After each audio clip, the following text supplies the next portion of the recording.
Good evening. Good evening. I want to thank you for being out tonight to see this dynamic one-woman performance.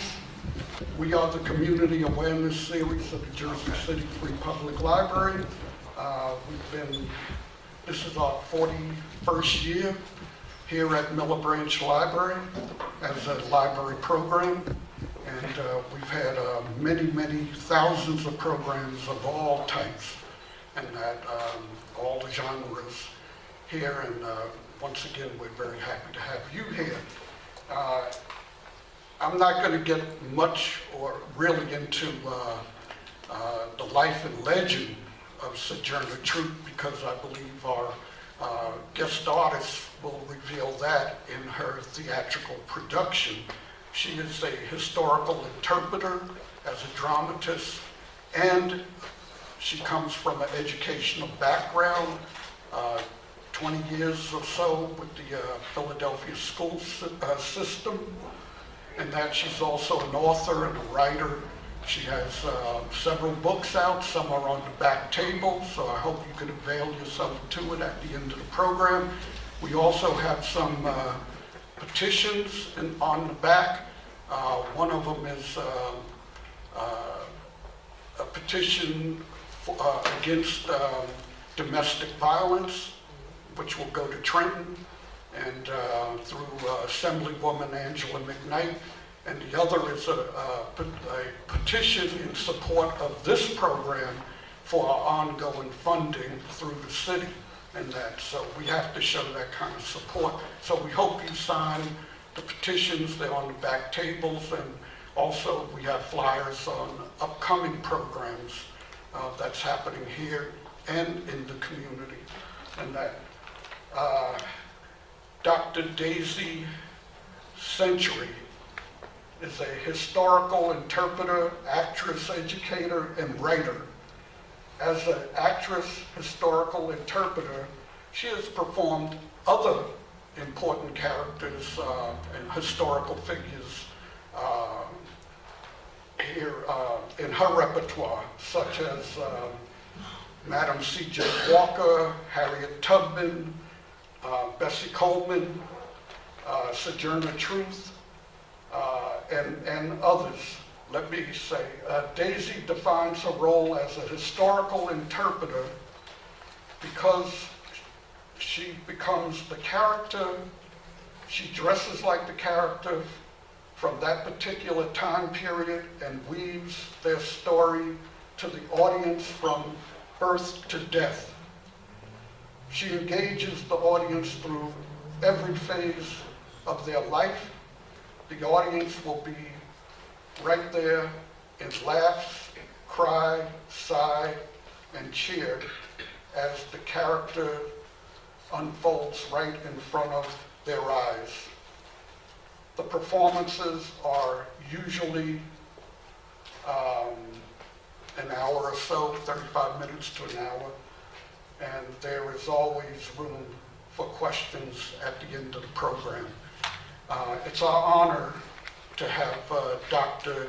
Daisy Century here today on Life and Times of Sojourner Truth.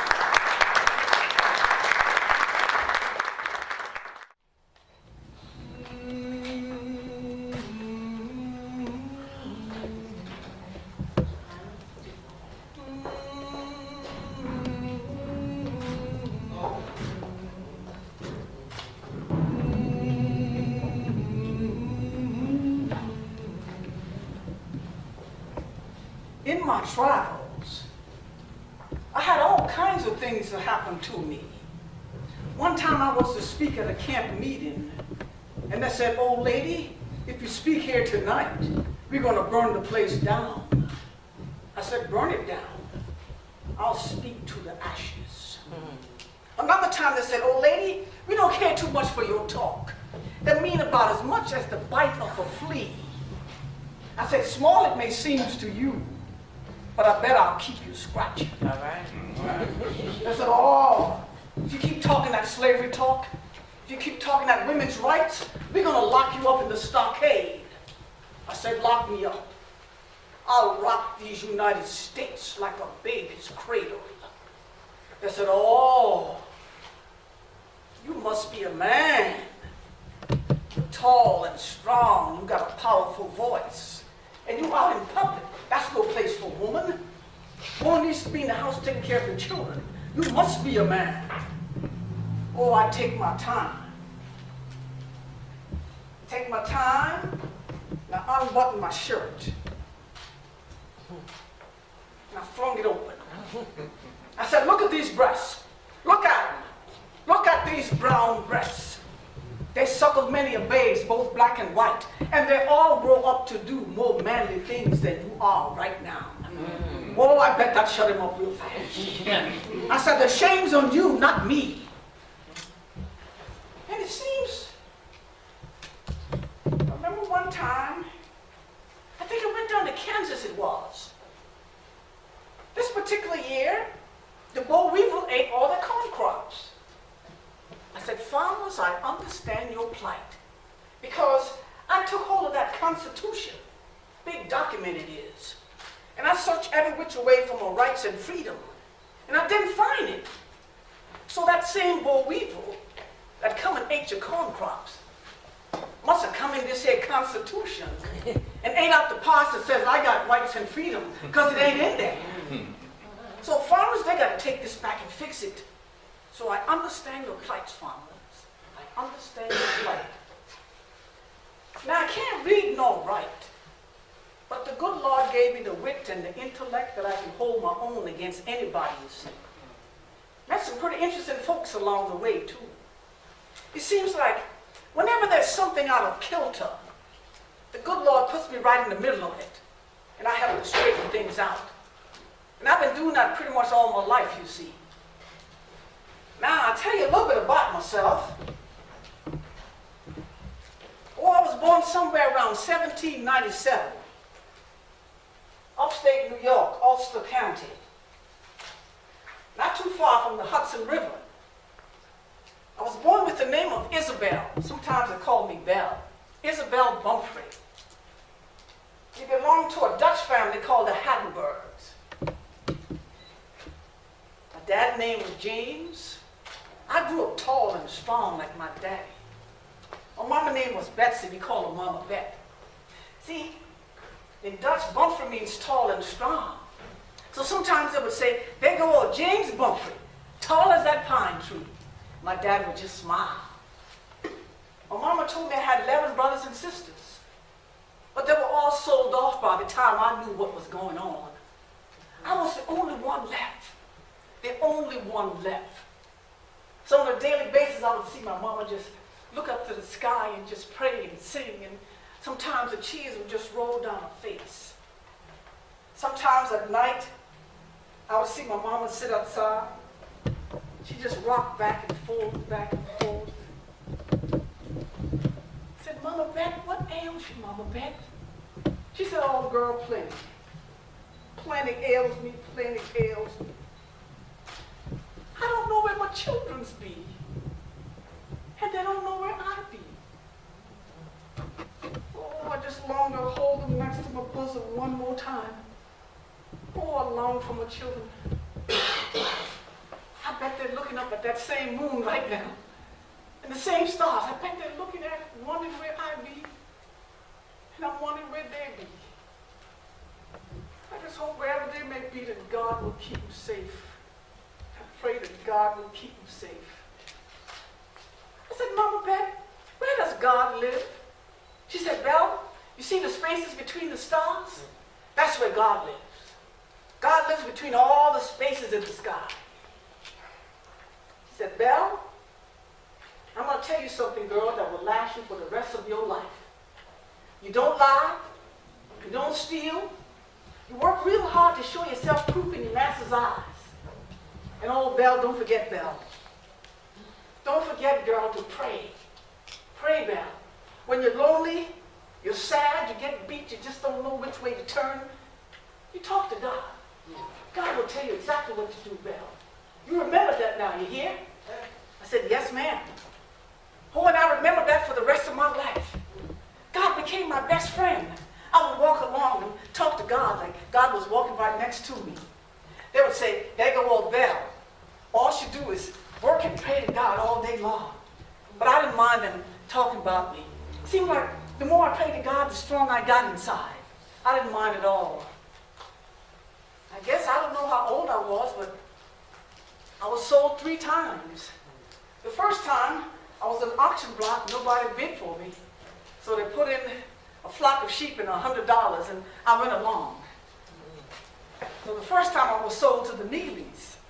Well, the Neelys were just mean to be plain old mean.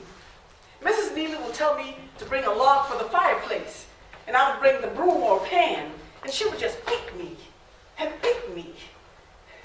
You see, I just didn't understand the language.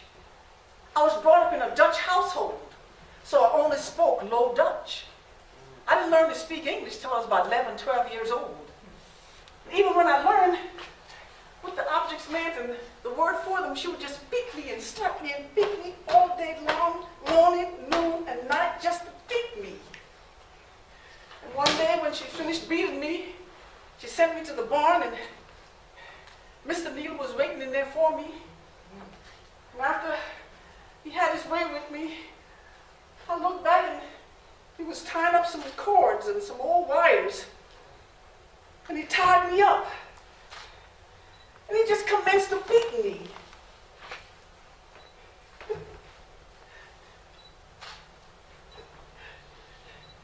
Or I clenched my fist so tight, I made my own self bleed. I could feel the blood just dripping down my wrist. And from him beating my back, I could feel the blood just dripping down my back. Made a puddle of blood on the floor. I said, I ain't gonna let him hear one sound come out of me. So he just beat me.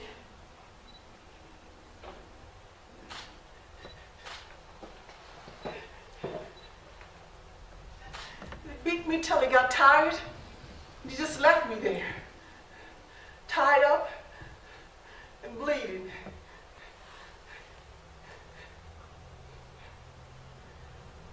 Somehow my daddy got the word. My daddy got the word about the awful beating. My daddy come see about me.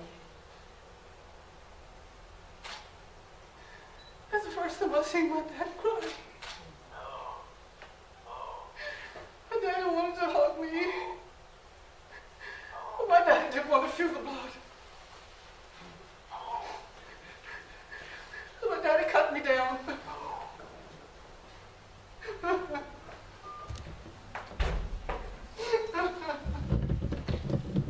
Me and daddy's just hung on the floor. But daddy said, oh girl, they're gonna kill you, girl. They're gonna kill you with all the beatings, girl. I gotta save your life. Oh, my poor little Belle, they're gonna kill you, girl. Kill you.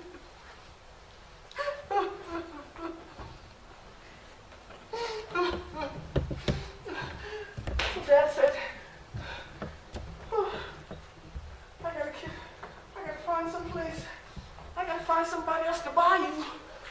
I gotta find somebody else to buy you to save your life. Because they're gonna kill you, girl. They're gonna kill you with all the beef. They're gonna kill you. So my dad went 3 plantations over. And he convinced the scribers to buy me, to save my life from the Neelys. So I was sold the second time to the scribers. They had a tavern in town, and my job was to keep all the wood nice and stacked up and keep the shelves nice and dusted and keep everything looking good. And sometimes I would go into town with the wagon to get supplies and things. And being the only girl folk around wasn't safe in that tavern. Some mean and honorary fellows come to that tavern. Every day I had to stand my ground. Every day I had to stand my ground. See, I was never old, but I was always big for my age. So that's what I was older than I was. And in that tavern is where I picked up 2 habits I ain't too proud of. That's where I learned a few cuss words. See, in that tavern, every day they would stand toe-to-toe to me, and I had to stand toe-to-toe with them. Every day I had to stand my ground. So they would cuss at me, and I would cuss back at them. Oh, every day I didn't even want to go to work because every day I had to stand my ground. It was awful. But over a period of time, I prayed to God, my good friend, and he took the cuss words right out of me. The second habit I ain't too proud of, I learned to smoke a pipe, you see. They said, Belle, how you expect to go to heaven saying cleanliness is next to godliness and you smoking that pipe all day long? How you expect to go to heaven? I said, well, when I die, I expect to leave my breath behind, you see. I said, oh, Belle, you're always telling stories. But I prayed to my good friend. And over a period of time, he took that tobacco right from me. I said, oh, dear friend, you never do disappoint me, dear friend. And after working at the Scribes about 2-3 years, I got word that my mama was feeling poorly. So I went back to check on my mama. When I got there, oh, she was in a bad way. Oh, I went down in the cellar of the Hattenberg house. You see, we lived in the cellar of the Hattenberg house. I hated it in that cellar. It was always cold and damp and dark in that cellar. I couldn't wait to get out in the field in the sunshine and get some work done. I hated it in that cellar. And when it rained, it made mud puddles on the floor. We take our mattress made out of leaf or straw, and we try to draw away from that water, trying to keep dry and warm. Oh, I couldn't wait to get outside. So I helped Mama down in the cellar, and I covered her over with some old quilts and tried to keep her warm and dry, and I made a fire in the fireplace. And Mama said, Belle, she was holding my hand. She said, you remember what I told you? You don't lie, you don't steal. I said, yes, ma'am. She said, that's good. My mama died right there holding my hand. So I buried Mama the best I could, and I went on back to work to the Scribes. No sooner than 6 months or so, I got word that my daddy was feeling poorly. So I got permission to go back to check on my daddy. When I got there, he was pulling his leg and was coughing. I said, Daddy, it's me, Belle, Daddy, it's me. He said, oh, let me touch your face. Oh, that's my little girl. You come to see your old daddy? I said, yes, sir, Daddy. I helped him to sit down, gave him some water. Oh, Dad was coughing. Oh, he could hardly see. So I helped him back down in the cellar, and I tried to keep him warm and dry. And within 2 days, my daddy died. Buried Daddy the best I could. I said, oh, dear friend, it seems like everybody I care about is taken away. My mom and daddy gone. All my brothers and sisters sold off, just me. He says, help me to be strong, dear friend. Help me to be strong. So I went on back to the Scribes, continued to work. Within about 4 years or so, the Scribes moved. So they sold me the third time to the Dumonts. On the Dumont farm, I continued working. I continued growing stronger and getting bigger by the day. I could hear Dumont talking to the other men, saying, you see that Belle right there? She's strong. She's stronger than 2 men put together. Don't give me no trouble. All she do is work and pray all day long. I could hear them talking about me, but I didn't mind. I continued working on in the fields, continued to get it stronger. This particular day, we picking beans. Oh, I got up just to wipe my sweat and look around. When I looked around, there was a wagon from another plantation. The handsomest man was driving that wagon. Oh, I followed that wagon till it was way behind the barn. He sure is handsome. Oh, I continued picking beans. I was so busy picking beans, I didn't even notice the wagon coming back by. When I stood up, he was right in front of me. He said, my name is Robert, what's yours? Bill. He said, think I could come courting you sometime? Yes. Yes. I said, oh, but I got to ask Master Dumont's permission first. He said, okay, I'll ask my master permission too, and see what he says. So I asked Master Dumont, he says, he can come courting you on Sunday, you're 1 day off. And when he came back, he said, my master said I could come too on Sunday, my 1 day off. Oh, I couldn't wait for Robert to come. When he come, he would walk down by the pond, and sometimes he would get rocks and throw it in the water. He would find some wildflowers, and he would pick wildflowers and give them to me. And we would just sit by the pond, by that big old tree, and just talk about everything. But mostly we would talk about, what would it feel like to be free? What would it feel like to be free? Would would look different. Everything we have would be ours. It would be our cabin and our flowers, our chicken, our hogs. And, oh, maybe I can get some pretty sackcloth and make me some nice dresses or something. But what would it feel like to be free?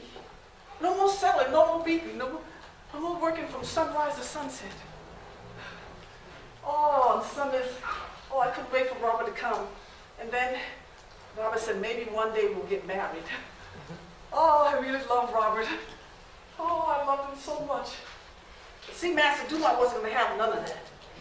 Because if I fall in love and get married with Robert, I'll move away from his plantation and I can have children. He can have extra hands to help him run the place, have more property. So he arranged for Robert to be beaten. And I beat him so bad, after about 3 weeks, he died from all the beatings. I said, oh, dear friend. Oh, dear friend. Everyone that I care about is taken away. Please help me to be stronger, dear friend. Please help me to be stronger. So I continue working in the fields. I continue praying. Master Dumont says, well, Belle, I think it's time now you take on a husband. I got somebody picked out for you. He was an older man by the name of Thomas. I didn't really want to get married, but I had no say in the matter, so I got married to Thomas. Together we had 5 children. Had 4 girls and 1 boy. Well, I had 2 boys, but 1 died at birth. And my son that lived, I named him Peter because Mama told me I had a brother named Peter. And my oldest daughter's name was Diana, had Elizabeth, Mary, and my youngest was Sophie. So I would put Sophie on my back and continue working in the fields with Sophie. When Sophie got too heavy for me, I would take Sophie off and tie Sophie on the branch of the tree. Just swing her in the branch. I continued working and continued looking back at Sophie. As long as she was swinging in the breeze and not crying, I know she was just fine. So I continued working, continued looking at Sophie. Continued working, continued looking at Sophie. As time went on, in the fields is where you can find out where everything is going on. This particular day, I'd be picking beans. I heard everybody whispering. I said, what's everybody whispering about? They said, oh, we heard some news this morning in the big house and we're going to pass it on, tell everybody here about it. I said, what's the news? They said, well, we heard Master Dumont reading the papers. And he said, talking to somebody else, anybody born after 1797, coming 3 years' time, July 4th, 1827, according to New York state law, they could be free. A woman 25, a man 19. I said, y'all tell me again and make sure you got the dates right. I said, anybody born after 1797, a woman 25, man 19, in 3 years' time, July 4th, 1827, they can be free according to that New York state law. I said, y'all sure you got the dates right? He said, yeah, we're going to tell everybody. Oh, I thought about that. I didn't quite know how old I was, but I figured in 3 years' time I should be 25. I said, that's me. In 3 years' time I can be a free woman. Mama said, work real hard to show yourself proof in your master's eyes. Oh, I started working around the clock. Sunrise to sunset. 1 year passed. Oh, I got all the beans picked, put in the jars, put in the smokehouse. Oh, going on 2 years, and all the slaves said, Belle, what you working so hard for, Belle? I said, working from sunrise to sunset, Belle, almost dark. I said, because in 1 year and a half I can be a free woman according to that New York state law. I said, no, Belle, no. I go way back on this plantation with Master Dumont. He ain't gonna keep his word, never did. See, Belle, this is how you survive around here, girl. When Master Dumont's around, you work real hard. As soon as he turns his back, you ease up a bit, Belle. That's how you survive, girl. The way you're going, you're gonna kill your fool self. You see? He getting ready to go into town. I'm gonna go under the tree and take a nap. And have one of the little children wake me up when he comes back. That's how you survive around here, Belle. You can't keep working from sunrise to sunset. I said, no. I'm going to work because I don't want him to say nothing. I want to have all my work done. He says, well, go on. Suit yourself. Don't say I didn't warn you. As for me, I'm going take a nap. You go on and work your fool self to death. Oh, I continue working. I got all the hay in big bales, winded up. 2 years rolled around, going on 2 years and a half. Oh, I cut my finger so bad. I wound up my finger, and I would saw with the one hand, and I would get all the logs and pile them up with that one hand. 3 years time come. I can't sleep tonight, because in the morning I'm going to be a free woman. I can't sleep a wink. I thought about all the things I could do being a free woman. I'm going to learn to read and write. That's what I'm going to do. And I'm going to study the law. I'm going to study the law. Then I'll let my children read and write. Maybe I'll open a school. I looked outside. Oh, the sun wasn't even peaking yet. I said, maybe I'll open 2 schools. I'll open schools in all the states. I'll call it the Bell School. That's what I call it. Oh, the sun was just peaking. I said, I can't wait any longer. I'm going to walk real slow. By the time I get to his house, maybe the sun will be up. I thought of all the things I could do being a free woman, just hours away. Oh, I know I'm going to look different. I just know it. Oh, I can get pretty sackcloth and make my daughters pretty clothes and dresses. Oh, I can plant flowers in my little flower garden. Oh, and the sun wasn't quite up yet. And I said, I can't wait.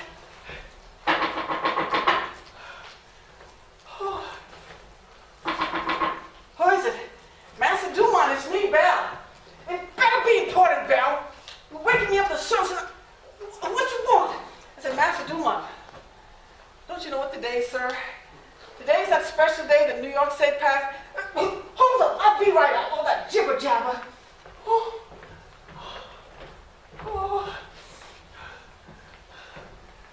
my heart's racing. When he finally came out, he was fixing his suspenders. He said, it better be important. Waking me up, the sun's not even up yet. All the jibber jabbering about some free day. I said, Master Dumont, this is the day that New York State passed that law saying that I could be a free woman. You sure it's today? I said, yes, sir. I got 3 sticks, 1 for each year, and I've been marking it. It's been 3 years, sir. Well, now, you sure it's today? I said, yes, sir. It's today. Well, now. Well, you cut your finger. That should put on for some more time right there. I said, no, sir. No, sir. Look, as far as your eyes can see, all the hair that are in the bale, all the logs that piled up from all around. Look in the shed. All the bees are picked. Everything's done. I worked from sunrise to sunset for the last 3 years. I worked on Sunday, my 1 day off. Everything's done, sir. Well, now, according to that law, it said that anyone who's manumitted and a therefore citizen of a hereby municipality can only be manumitted when they are born of a hereby suggestion for the uncommon truth of the Constitution. I didn't know what was on that law, but I know he was just making things up to throw me off. I said, Master Dumont, I'll wait right here, sir. You can go in the house and get the paper, and I can put my mark on it. And I'll keep my paper in my pocket so that I run across anybody, I can show them my paper and say that I'm a free person. I'll wait right here, sir, till you come back. Take your time, sir. You don't have to rush. I'll wait right here, sir. What? I owe you more time. I owe you 4 more years. Master Dumont. Master Dumont. I come to that law and I believe in the law. I believe in the law with all my heart. This day I should be a free woman. This is a free day for me.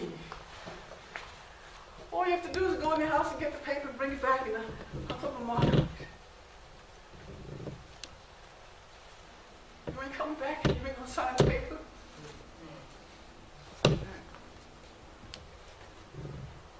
He slammed the door.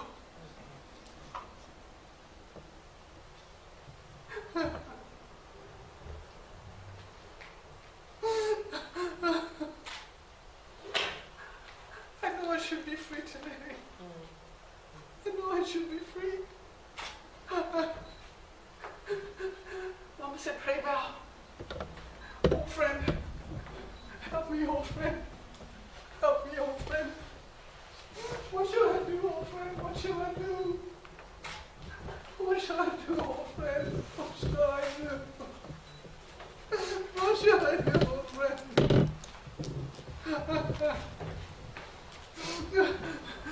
Walk away, Belle. Walk away, Belle. Is that you, God? Walk away, Belle. But I still got my children back there. Walk away to your freedom, Belle. I can't disappoint God. So I told the older ones, please, look after my children for me. I gotta walk away to my freedom, but I'm coming back to get them.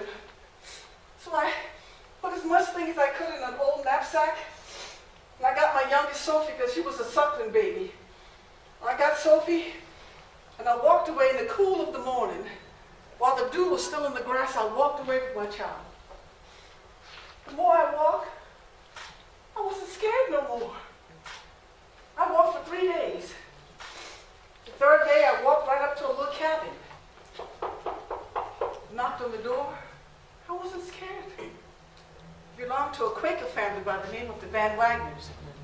I told them my story that says, oh, Belle, come on in. You and your child, you're welcome here. Come in, Belle, come in, sit down.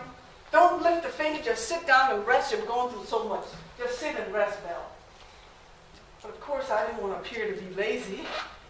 I would help out with the raking of the leaves and stacking up the firewood and hanging the clothes on the line to dry or on the bush. I said, Belle, don't lift a finger, Belle. Just sit and rest. You've gone through so much. That night, they said, you and your daughter, you can sleep in the spare bedroom right here. I ain't never slept in a bed before. Bed was real high. I was about to go under the bed. They said, no, Belle, no. You sleep on the top of the bed, Belle. Pull the covers back. You get in, put your head on the pillow. Pull the cover back over. They did just that. Oh, it was nice. I said, this bed can make you lazy. I slept way past sunrise. I said, but I slept in that bed day in and day out. Oh, it was nice and soft. Never felt such a thing before. Oh, and after about 7, 8 months or so, Dumont tracked me down. That woman and child, they're my property, come on back. You run off, come on back. Says no. According to that New York state law, and I believe in the law, I'm a free woman. I ain't your property no more, and I ain't going back. Says, you my property, you and your baby run off, come on back to my place. I says, no, I didn't run off. In the cool of the morning, when the dew was still on the grass, I walked away with my child. And I ain't your property, and I ain't going back. All the argument went back and forth, back and forth. And the Van Wagner says, Belle, we've never done this. Well, we're going to buy you just to get rid of Dumont. How much is it for the woman and child? $20 for the woman, $5 for the child. They gave him the money. On his way out, he says, you still got your children back there with me. We'll meet again. Oh, I was praying before. Oh, but I prayed extra hard this time. I says, oh, dear friend, you never disappointed me. Please keep them safe, dear friend. Please keep them safe. Oh, I continue to work and pray all day long. Work and pray all day long.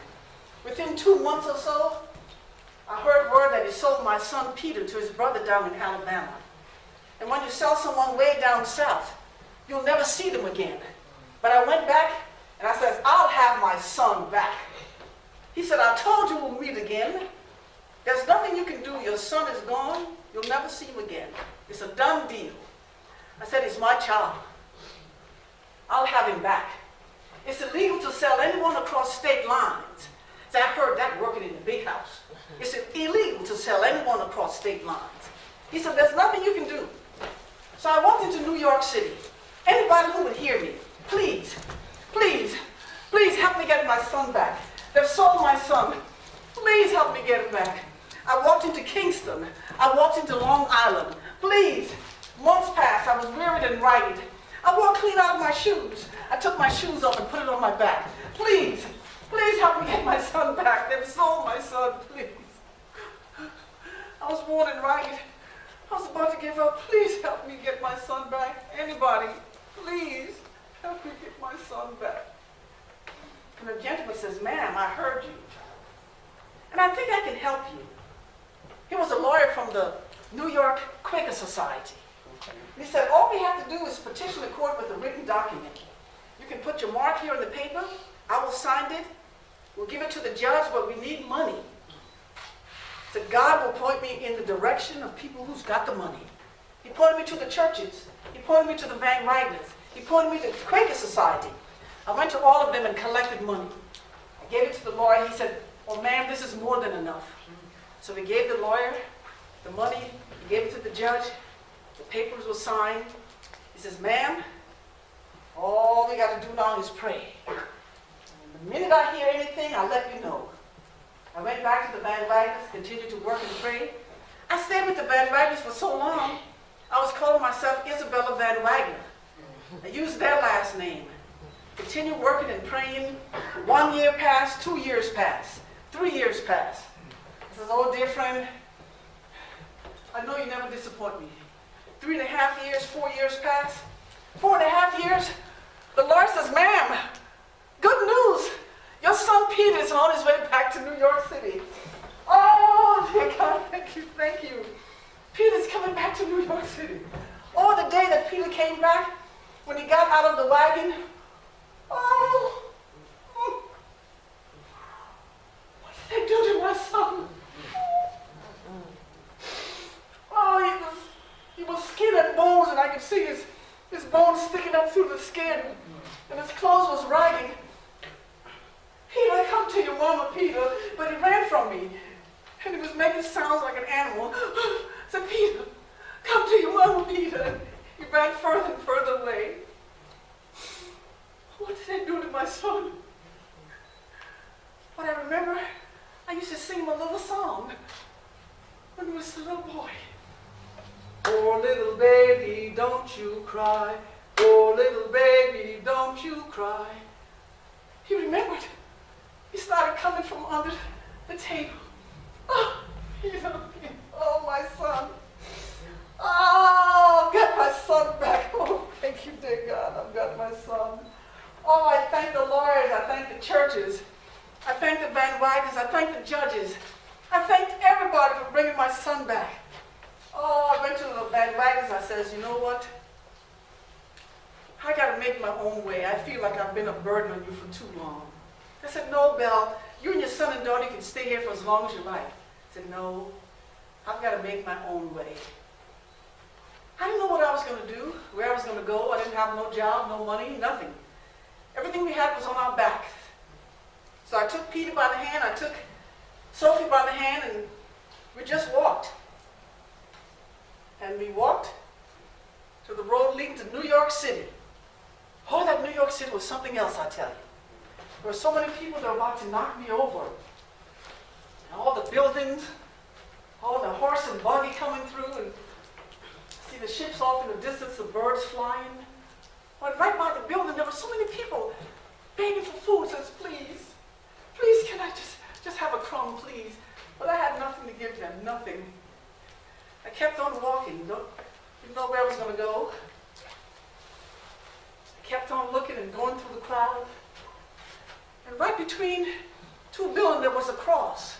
I said, that must be a church. So I followed that cross.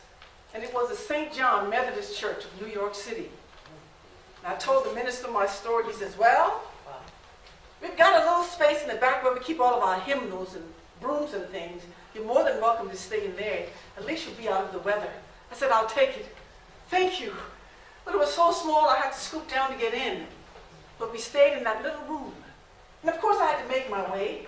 I would dust, make sure the chairs were nice and neat and all the hymnals together. Everything was just right. And that's where we worship on Sundays, at the St. John Methodist Church. But I didn't like the arrangements they had there. They had all the white people to sit down front and all the colored people up in the balcony. I said, man, if God were to come here right now, I want to be able to reach out and say, God, it's me, Belle, and touch the hem of his garment. But if I have to move all the way from the balcony down a flat, downstairs to the middle and down the aisle, God would be gone by the time I got down there. I want to be able to worship God sitting on the front seat. So when God comes, I can just reach out and touch him. So I didn't like that arrangement. So I set out to find myself a place of worship. Every day I would go a little further because I didn't want to get lost, and I would come back. One day I heard hymns being sung. So I followed the hymns. I looked in the window. I saw a lady thanking God for everything that God did. And she started to shout. And she fell on the floor. And she started spinning around. And they all got in a circle around her. I said, that's where I want to go to church. That's where I want to go to church. It was the AME Zion Church of New York City. So I continued going to the AME Zion Church for worship. But I lived in the back of the Methodist Church. That was the arrangement I had. By now, Peter was getting older and getting himself into trouble. Twice I had to go down to the constable office so they won't lock him up. I said, what are we going to do with Peter? He said, ma'am, times are hard, people are starving, no jobs. But he said, you know what? The Merchant Marines, they're hiring. So we signed Peter up for the Merchant Marines. He studied. He got his certificate in 3 months. Beautiful uniform, was tall and handsome. He says, oh, Mama, please forgive me for all the trouble I caused you. I said, no, Peter. You didn't cause no trouble at all. So he sailed off on the SS Nantucket whaling ship. Oh, that was a good day. I waved to Peter until the ship was way out of sight. Oh, and he would write letters to me. They would read the letters to me. And he said he's enjoying the sights. He meeting new friends and people. But after about 2 years or so, the letters stopped coming. So once again, I lost my son, Peter. I never did find out what happened to Peter. Never did find out. No more letters came. I continued going to church, and I continued worshiping, continued living in the back of the Methodist home. But I continued to pray because my daughters were still back there with Dumont. They had to stay until they were 25. So I said, dear friend, work on Dumont's heart for me. Work on Dumont's heart. But something told me to go back there. When I got back there, he was waiting for me at the gate. He says, Belle, come on in.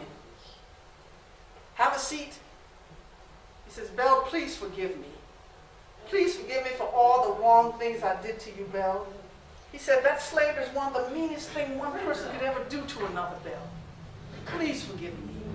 He said, now your daughters will have to stay here until they're 25 to be freed according to that law of New York State. But I'll make sure they have food, clothes, and I'll make sure they're treated properly. You can let your youngest daughter, Sophie, come and stay with her sisters if you like. And I needed a place for Sophie to stay. So I would bring Sophie in to let Sophie stay during the week and pick Sophie up on the weekend. I says, thank you, dear friend. You never do disappoint me. Oh, God worked on Dumont's heart. God worked on Dumont's heart. So I continued worshiping at the AME church, continued staying in the back of the Methodist church. But one day coming from church, there was a gentleman in a long robe with a beard. And he said his name was Matthias, and he belonged to the Kingdom, a big commune on the outskirts of town. And he said in the commune, everyone is equal. Men and women are equal, there are no color barriers. Black, white, brown, yellow, all get along. When everyone left, I shook his hand. I said, I'm thinking the same things. He said, you can come and live with us if you like. I need a place to stay. So I moved into the commune on the outskirts of town, the Kingdom, with Matthias and his whole crew. And of course, I had to make my way. I started cooking and cleaning. But I didn't like the goings-on there. Men and women would begin to take baths together, whether they were married to the person or not. I says, oh, I don't like the goings-on here at all. And then Matthias mysteriously was murdered. And they said, I had something to do with it because I'm the cook. I probably poisoned him. So I had to take him to court to get my good name back because it was in the paper that Isabel Van Wagner was a suspect. So I took him to court, got my good name back. I got $11.45 for that case. I said, I indeed like this law. The first time I went to court, I got my son Peter back. Second time, I got my good name back and got some money for it. I said, I got to tell my people to find refuge in this law. I like this law. So I said, good friend, I don't like the goings on here. What would you have me to do? He said, Belle, be about your father's business. I want you to walk up and down the countryside to talk about the ills of slavery and the meanness of sin, and to tell women folk to stand up for their rights. Didn't have to tell me twice. I said, Belle, where are you going? I said, well, I don't know. They says, Belle, well, how are you going to get there? I says, I don't know that either. They said, well, Belle, you know where you're going? I says, no, I don't know where I'm going.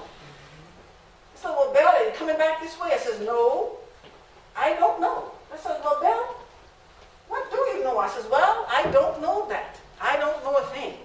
But all I know, I got to be about my father's business. So that day when I left New York with $2 in my pocket and a song in my heart. I did not look back because, like Lot's wife, I might turn into a pillar of salt. You see that New York was a Sodom and Gomorrah, I tell you. The second Sodom and Gomorrah. So I continue walking and I continue humming.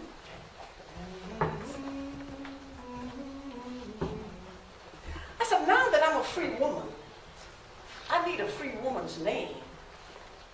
What shall I call myself? Kept on walking and I kept on humming. So God told me to walk up and down the countryside to talk about women's rights. God told me to sojourn the countryside to preach about the ills of slavery and sin. God told me to sojourn the countryside. I am a sojourner. That's what I am. I'm a sojourner. I'll call myself Sojourner. I like that. I like that a lot. I said, now, most people got two names. What shall my last name be? Wherever I go, I'll speak the truth in the light. God is the truth in the light. Let no others come before him. Wherever I go, I'll speak the truth in the light. Truth, that's it. Wherever I go, I'll speak the truth. Truth shall be my last name. That's it. So from here on, I shall be known as Sojourner Truth. I like that. Oh, that's what I did. I walked up and down the countryside. I would stop in every little city and township, and I would start to sing. People would gather around. Sometimes they had storms get ready to throw at me. And I would start to sing, they would throw the storm down.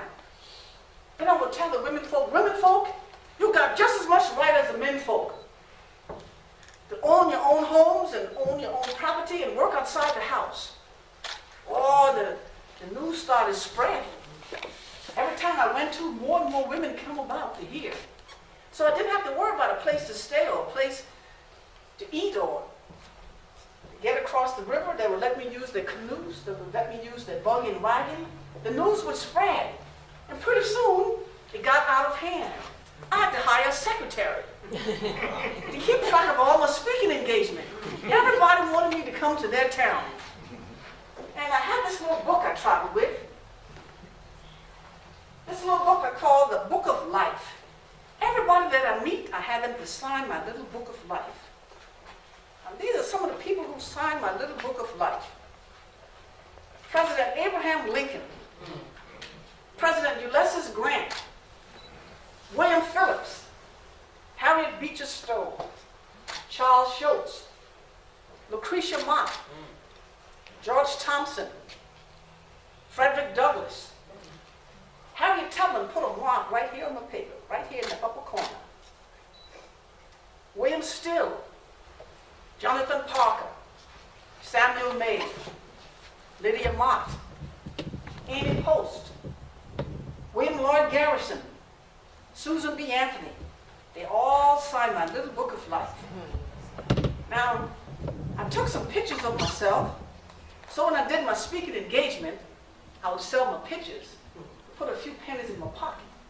I call this, I sell the shadow to support the substance, you see.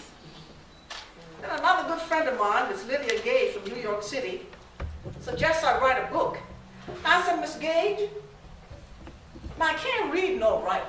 She said, well, you sit down, you tell me everything, and I'll write it down. I did just that. So, she wrote a book called Sojourner Truth, a Northern Slave, Journey of a Northern Slave, by Lydia Gage.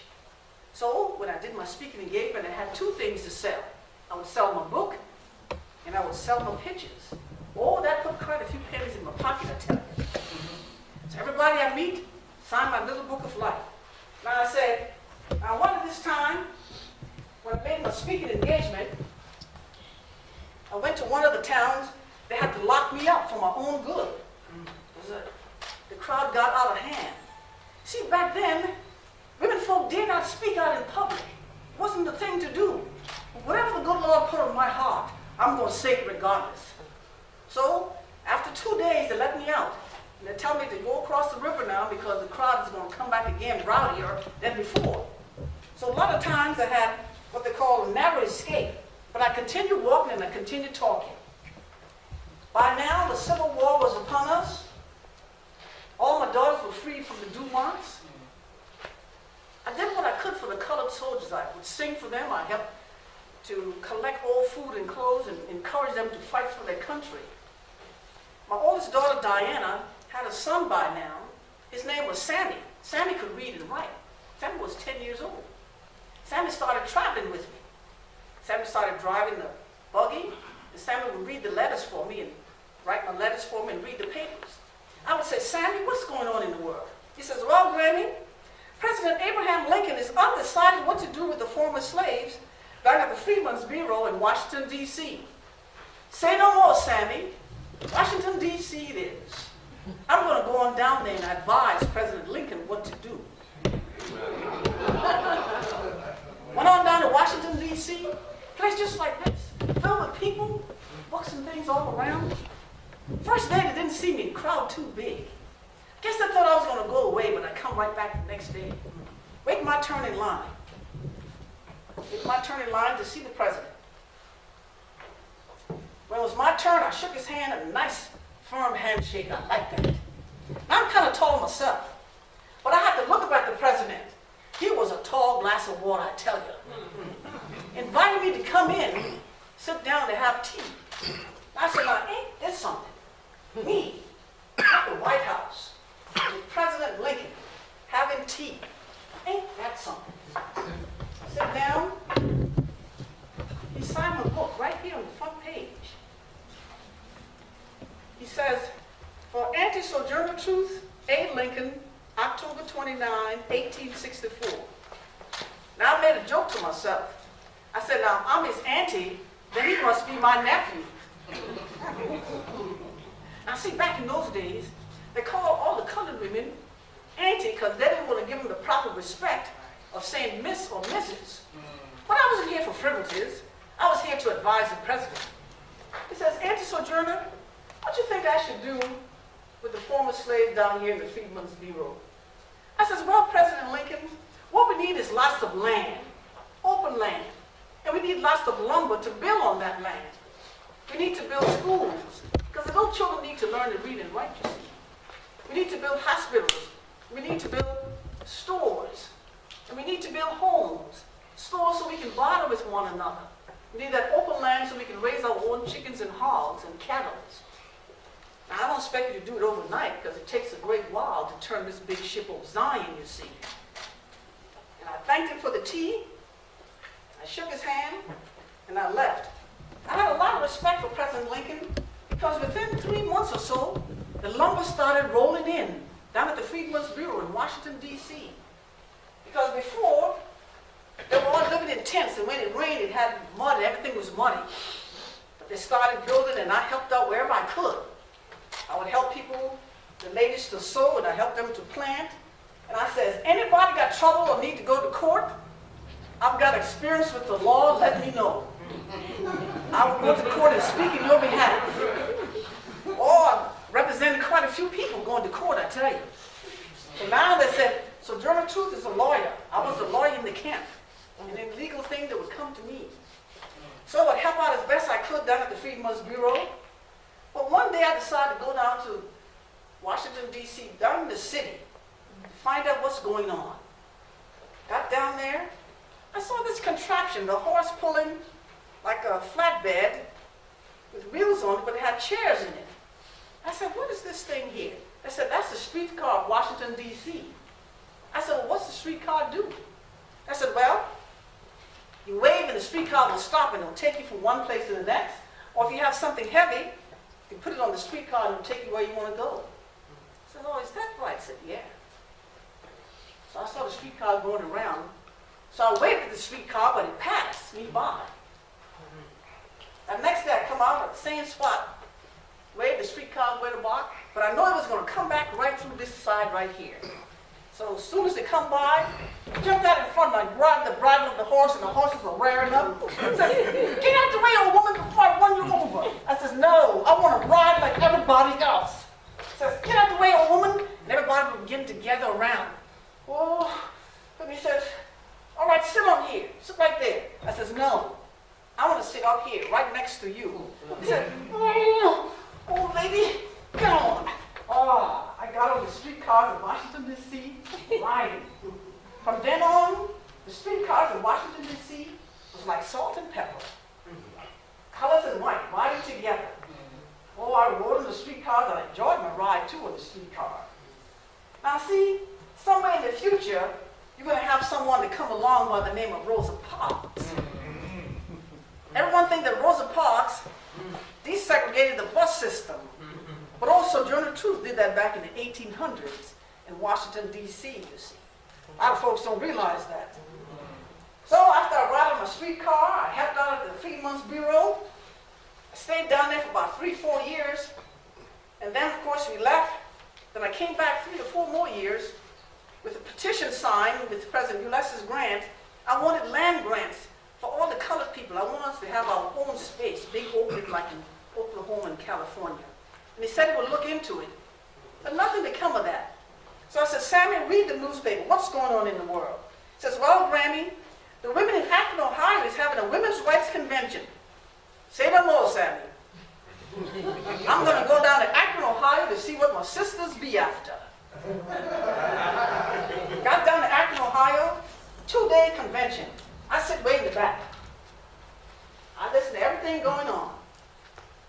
They said, Eve by her lonesome managed to turn the world upside down. I said, now, this is a women's rights convention. How come ain't what the men folk doing the talking? I said, women don't need to be equal to a man. Women not as smart as a man. Oh, that went on and on. First day convention, I left. Second day, put my chair a little close up to the front. Same thing going on. I said, why ain't these women folks speaking up?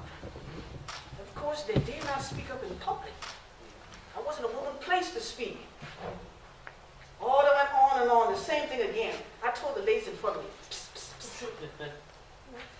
Psst, psst. When they looked back, they said, oh, that's Sojourner Truth.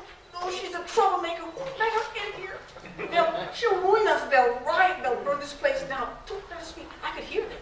Don't let her speak. No. I said, I just want to say a few words. I'm not going to be long. Just no. Don't let her speak. Don't. I said, how am I going to get up there? I started to sing. It was early in the morning. Before I could get one other word out, everyone turned around and looked. They were pointing at me. Their mouths agape. A couple of the ladies just fainted. And while I could hear all the noise, I said, well, here's my chance. While they're making all the noise, I'm going to make my way up to the front. All the way up there, they were pointing. That's a true. She's a troublemaker. Let her get here. Well, I could hear all the noise. I took my time until I got up to the front. By the time I got up to the front, everything was pin quiet. So I sit in the back there. Now listen to everything that was going on. See, see all the books and pictures around. I can't read a word in them. But I can read the people, you see. Seems like when there's something out of kilter here, something needs to be smoothed out. Seems to me you men folk argue about something the women folk already got. And that's freedom and equality. No one in this here room come out the mother's womb bound and shackled. We was all born free. So this freedom you talk about, something man made up, not God. Now that gentleman over there in the black hat, yeah, you sir, I see him trying to squirm down his seat. Yeah, you sir, that black hat. You say that Eve by her lonesome managed to turn the world upside down. I say to the women folk in here today, shouldn't we be able to turn the world right side up again? Or the women got up and clapped, but the men folk look at them so mean they sat back down. I said, oh, I'm on to something now. I'm on to something now. I said, another gentleman over there said that a woman don't need to be equal to a man. I say to you, sir, if you've got a whole gallon and I've got just a little old pint, is it just plain old mean to deny me my little portion full? Does someone else say that a woman is not as smart as a man, unless God would have made Christ a woman? I say to you, sir, where did your Christ come from? Where did your Christ come from, sir? Come from God and a woman, that's who. Man had nothing to do with it, so how can man be smart? And another gentleman, I don't know who said that a woman is weak, and they need to be taken care of, and given the best of places. I say to you, sir, there's no such thing as a weak woman. No one ever helped me over mud puddles and into carriages and gave me the best of places. And ain't I a woman? Ain't I a woman? In my younger days, I had big arms and muscles. I could outwork any man in this here place. I can out-eat them too. But I can get my hands on the food, that is. And I can bear the lash as well. I got the marks on my back to prove it. And ain't I a woman? Ain't I a woman? I bore 5 children. And I had to walk away. I had to walk away to my freedom. No one knows a mother's grief but me. When I get down on my knees at night and I cries out, no one hears me but my Jesus. Ain't I a woman? So I say to those men folk in here today, whatever the women folk wanted, you better let them have it. Because you can't stop it. It's coming. So between the women in the South and us women up north, you men going to find yourself right in the middle. And that's a bad place to be. A bad place to be, right in the middle.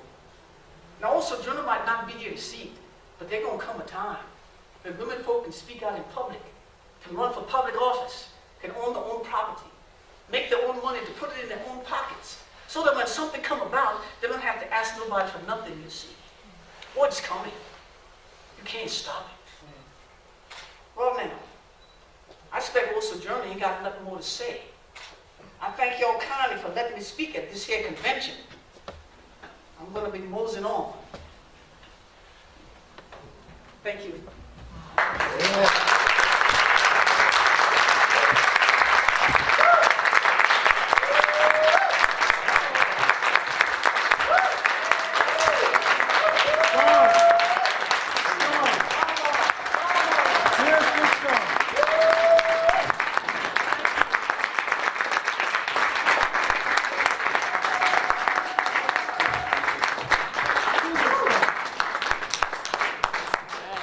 Thank you all so very much.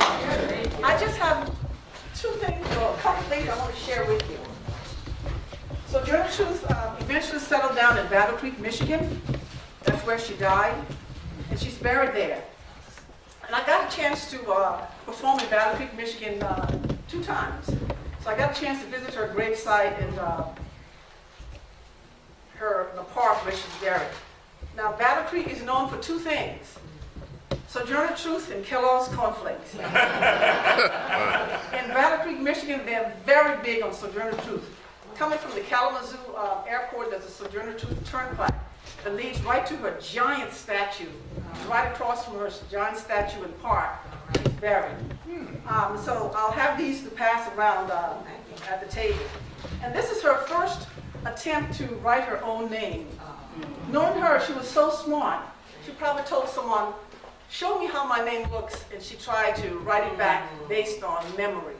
So this was her only attempt trying to write her own name. And these will be on the back table. And this is a copy of her signature in the little Book of Life. Abraham Lincoln, we got this from the National Archives in Washington, D.C. He did sign her little Book of Life, just like she said.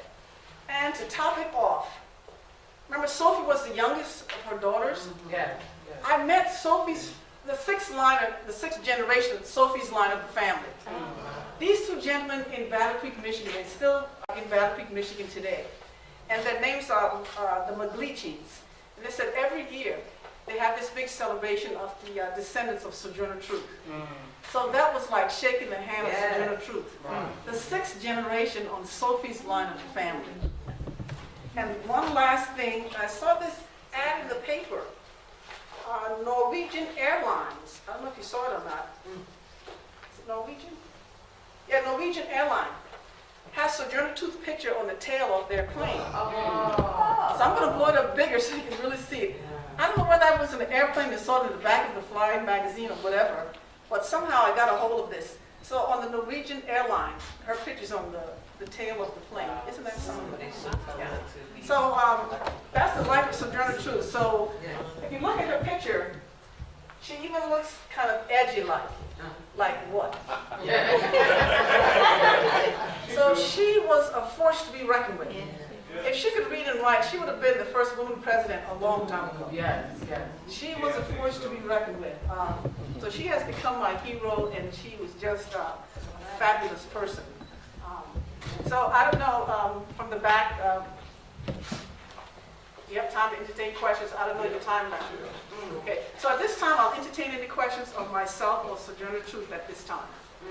These pictures will be on the back table, or I'll just spread them out over here. Yes. Yes, ma'am. Thank you so much for that.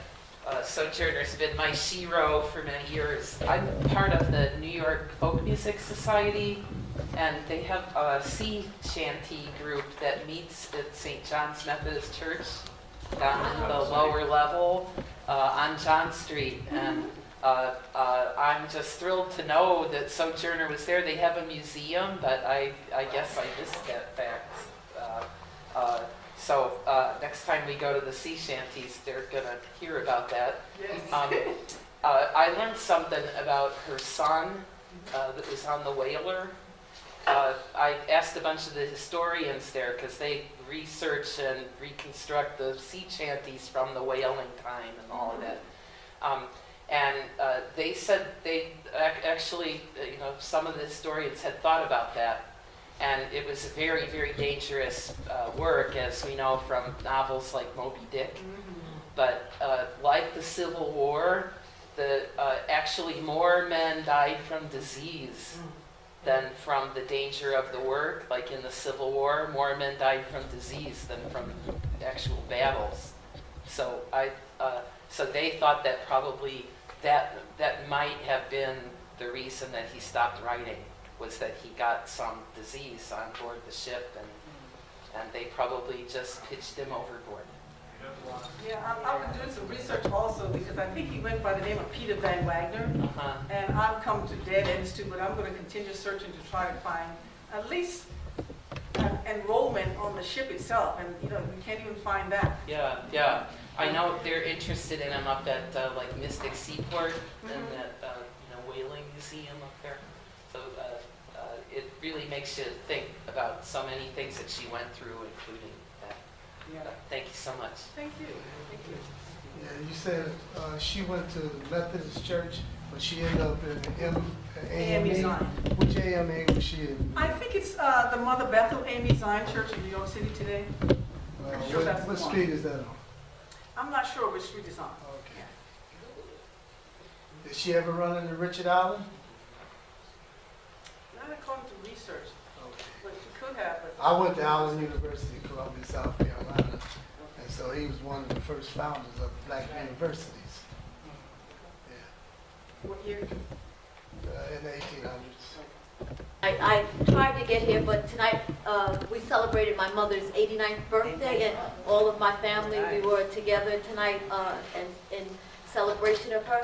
I'm just wondering, for Sojourner Truth, are there any other societies around the United States that celebrate her? And what called you to her and, you know, and portraying her? And do you do other I don't know what to call them, but do you do other historical characters? And these women are very big on Sojourner Truth. They travel to Washington. They travel pretty much in every state to find out evidence and more clues and missing links about Sojourner Truth. And I'm sure there is historical societies pretty much in other states, but I know for sure Michigan and New York have societies for Sojourner Truth. Yeah, I portrayed 7 women, and Sojourner Truth was the first one I did. So it's a very mythical kind of thing, spiritual, mythical kind of thing. Before I started, I was talking to the gentleman in the back there, before I started performing, 2 years before I started performing, I started collecting clothes. Unbeknownst to me, I would buy things and say, why did I buy this? And just put it in the back of the closet, and I could use every one later on. So this dress here, I bought the cloth, because I sew what I said, why did I buy this cloth? But another lady did the sewing for me. And you know, I would collect shoes and bomber's jacket that I used for Bessie Coleman, and the Roaring Twenties dress for Madam C.J. Walker. So just things I collected and just saved. But we were doing Women's Day at church, and I was going to do just the speech, Ain't I a Woman? Right. That was what I was going to do. And I was practicing at home that Saturday. And I was tearing up. I said, why am I tearing up? This is just a speech. So, but that Monday I was compelled to go to the library to look everything. I got all the books off the shelf, and I read her life story. I said, this is remarkable. I've got to tell her story. Yeah. And I started researching and putting it all together, and that was the first one. And it is so ironic, like 3 years to the date that Harriet Tubman came, 3 years Bessie Coleman, 3 years Merrifield, just like that, and then they stopped coming after 7, because people say, well, why aren't you doing like, you know, this person or that person? And someone in my audience once said in New Jersey, I think New Egypt, New Jersey, they said, these were the ones that came. So it's a very spiritual, mythical thing. I have no explanation for this, except maybe they want me to tell their story. Right. Yeah. Strong performance. Thank you so I much. saw the tears and everything. Yeah. And you know, because most of the kids would say like, "Were you really crying?" I said, "Yes." It's like I felt it. It's not a pretend made up. It's real. Yeah. The real tears from real. Yeah. So it's like sometimes I'm performing. It's like, oh, where did that come from? You know, it's like a little shiver or something. Like, oh, where did that come from? So yeah, I'm hoping. I just hope that I do her life story justice. Are you from Yeah. New York? I'm from Philadelphia. Are you from Philadelphia? From Philadelphia by way of South Carolina. Yes. Oh, okay. Well, you should know about Allen University. Yes, I do. It's in Columbia. Mhm. Right. So again, thank you all so much. You've been an excellent audience. So please come in the back to see my full books that I've written. And I'll put the pictures on the bottom here. You can see the pictures.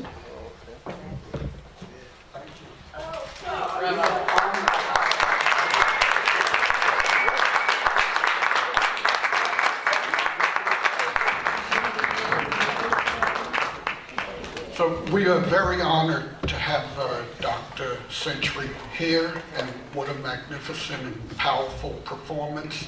And that was just one character out of many, and we hope to have Dr. Century back to interpret the other historical figures as we move forward. Yay. And this is her first time here at the CAS in the Miller Branch Library. So, you know, she won't be a stranger to us here. you know, what, this was a beautiful, for us, the Community Awareness Series, this was a beautiful statement on Women's History Month, and with such a powerful performer. So we want to thank you very much for being here, and we have also the head of the Africana Studies at New Jersey City University here, Will Gooseman, who's also doing a lot of very terrific things there at the university, and also another hardworking person here in the community, our commander at the VFW post, and that Tony Goodson here mentioned that they missed the performance because they were with their mother and so forth. It's Barbara Williams, who would have hosted this program, but she was excused to attend her mother's birthday party, and she does a lot of the women's history programs and the Kwanzaa and many other programs, and that's Barbara Williams in the back there. So, again, Dr. Century has some literature, and you could probably ask questions even there back at the table, and books, and also, as I mentioned, we have a couple of petitions, and hopefully you can sign, because that's support for, I think, two worthy causes, and we would appreciate that. And our next program will be April, I believe it's the 14th, on a Saturday, and it's part of the Jazz Appreciation Month. And we're going to be highlighting the great artist, musician T.K. Blue, and we're working also with the Jazz Foundation of America, and they're co-sponsor on that program. Anyway, once again, thank you very much for being here and sharing this evening's program with us. And we want to once again thank Dr. Century for being here. Thank you.